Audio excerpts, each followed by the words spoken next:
Jesus cares about your heart changing more than your situation changing. And I'm going to show you this in Matthew chapter 9, verses 1 through 8.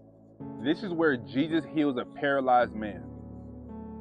Jesus stepped into a boat, crossed it over, and came to his own town. Some men brought to him a paralyzed man lying on a mat. When Jesus saw their faith, he said to the man, "Take heart, son, your sins are forgiven."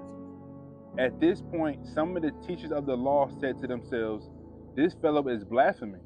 Knowing their thoughts, Jesus said, "Why do you entertain evil thoughts in your hearts? Which is easier, to say your sins are forgiven, or to say get up and walk? But I want you to know that the Son of Man has authority on earth to forgive sins." So he said to the paralyzed man, "Get up, take your mat, and go home." Then the man got up and went home. When the crowd saw this, they were filled with awe. They praised God, who had given such authority to man. I want you to look at what Jesus did first. Jesus said to the man, "Your sins are forgiven." Jesus could have healed the paralyzed man first and then told him, "Your sins are forgiven." But no, Jesus first said, "Son, your sins are forgiven." And then he healed the man, and the man got up and walked. But Jesus didn't heal the man physically first. You know why?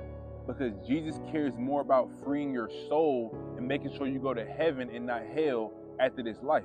We be wanting God to hurry up and change the season, not realizing what he's trying to do to our hearts in that exact same season. Yeah, your situation changed, but did you change? Because if you didn't change, if your heart didn't change, if your behavior didn't change, if something internally didn't change, you'll find yourself maybe or maybe not in the same circumstances of that season again, or a season of hardship that happened due to the conditions of your heart. Slow down and see what God is trying to show you in that season. For James chapter 1 verses 3 through 5 says, "Because you know that the testing of your faith produces perseverance. Let perseverance finish its work so that you may be mature, complete, not lacking anything.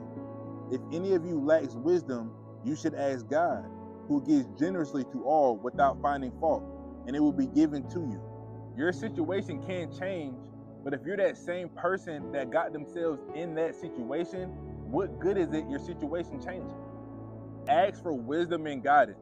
Obey so you don't have to go through pain that God never wanted you to go through. God bless.